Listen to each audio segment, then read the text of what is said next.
friends. So today I want to talk about something a little personal.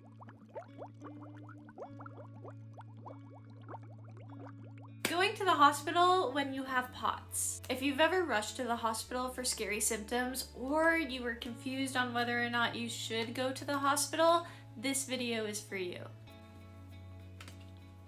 Choosing to go to the hospital can feel very overwhelming, isolating, and for me, at least, embarrassing.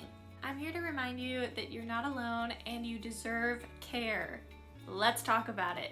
When my symptoms first started, I seriously thought I was dying. Out of the blue, I am getting dizzy spells. Everything around me is turning like a clock. My heart is racing. I constantly feel like I'm gonna pass out. I start having falls. I'm getting new pain. I'm exhausted all the time. I remember my very first episode, I went to urgent care and they immediately sent me to the ER. I had about 1 million tests and I was so scared because my doctors were scared. But then everything came back normal. And that continued for about 5 years. After a little bit, the ER trips slowed down and I kind of gave up hope. That was really, really scary. And when you're going through that and you have no idea what's going on, sometimes the ER feels like the only safe option.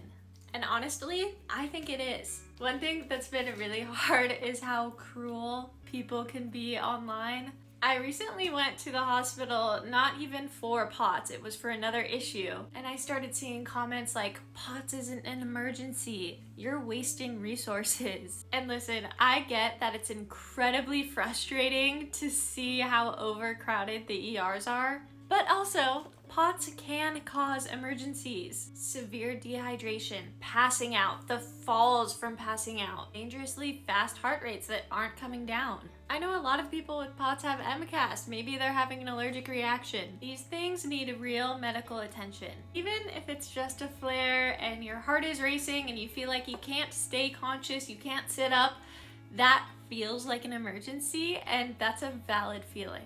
When you're actually at the ER, not every doctor understands POTS. I've had times where I've had to explain my diagnosis while barely being able to think. But something that's been really hopeful for me is that the last few ER trips I've had, my doctors have known what POTS is. They took what I said seriously and they factored that into my care plan. No gaslighting, they listened, and that is so comforting when you are scared and alone in the emergency room. And speaking of recent ER trips, I went very recently, a few days ago, 2 days ago. I went in because we weren't sure if my UTI was spreading and getting worse. We weren't sure if I was severely dehydrated, if I was having a POTS flare, or if it was part of an allergic reaction that I was having to my previous antibiotics, or just all of those together.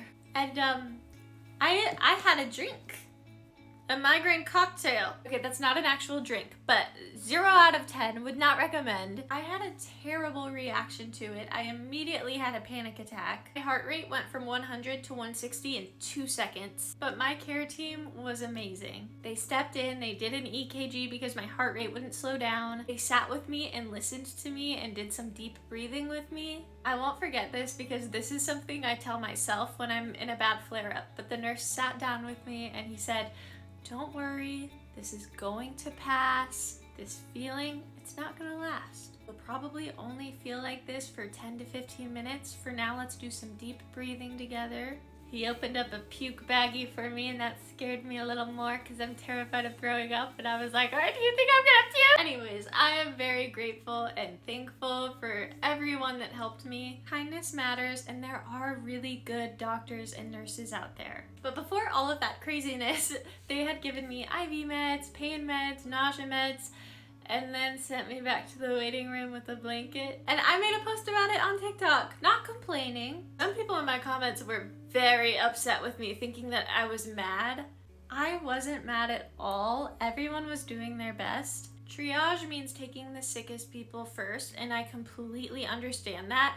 This wasn't about entitlement, it's more about vulnerability. Sitting alone, laying alone with an IV in my arm, afraid that I was going to pass out in a room full of strangers. I just felt awkward, and it was okay that I felt awkward.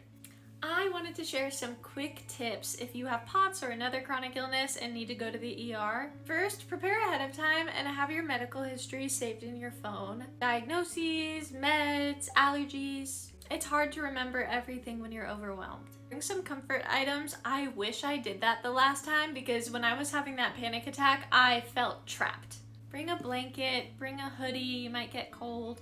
Bring an electrolyte drink. Bring some headphones, bring a phone charger. You might be there for a while and it is awful to be without your phone. Also, mentally prepare for the triage process. If your vitals aren't critical, you might have to wait a while, and that doesn't mean that you're faking it or that you don't deserve help.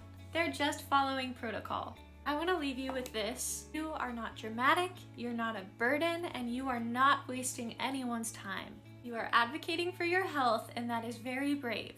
It's okay to get help when you need it, even if other people don't understand. Trust your body, trust your instincts, don't trust your gut, because if you're chronically ill, that might not work very well. You are worth fighting for. If you found this helpful, please subscribe, or if you know someone that needs this message, go send it to them. Take care of yourself. Mwah.